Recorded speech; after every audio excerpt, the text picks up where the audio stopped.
An early challenge we had in making Ghostbusters a video game was matching the destruction and the scarring of the environment in our game that you saw in the movie. In the movies, whenever they fire off that proton stream, they leave a snake of charred fire on the walls or on the furniture. They blow things to pieces. They leave fire and smoke. But the Infernal engine is able to push hundreds, if not thousands, more objects than any other video game can. We're going to set the benchmark for the next level of interactivity in a video game.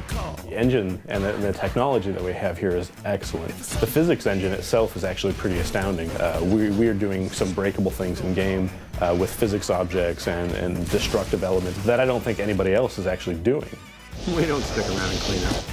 Well, you've got a huge proton accelerator on your back that decimates everything in front of it. We found that people like to break things, and that's the funnest thing. We actually keep a tally on how much you've broken in the world.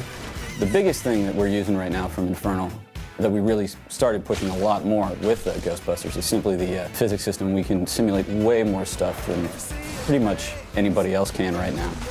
So we have tons of destructible objects you can walk through, which makes the proton beam that much more satisfying. You can blow up the entire ballroom, and you actually feel like, oh look, I'm tearing all this stuff up. That makes it much better for the player anyway, and also gives you a lot better gameplay options. It was really important for us to make sure that the player had a genuine Ghostbusters experience, and that included being able to destroy almost anything in the environment. We didn't want to just shoot up a room and have a little bit of smoke and then leave and come back and it's gone. When you fired your proton stream in this game, you know you've done it and you'll know where you've been. Who is going to pay for all of this? My favorite enemy type that we came up with is easily the Golem, where we basically have a character that moves through the space and composes themselves out of a variety of different parts. And you can blast at them and physics objects fly off. They're usually composed of hundreds of physics objects that you can interact with. It's some type of highly-focused anthropomorphic animator. I want people to appreciate the physics in our game.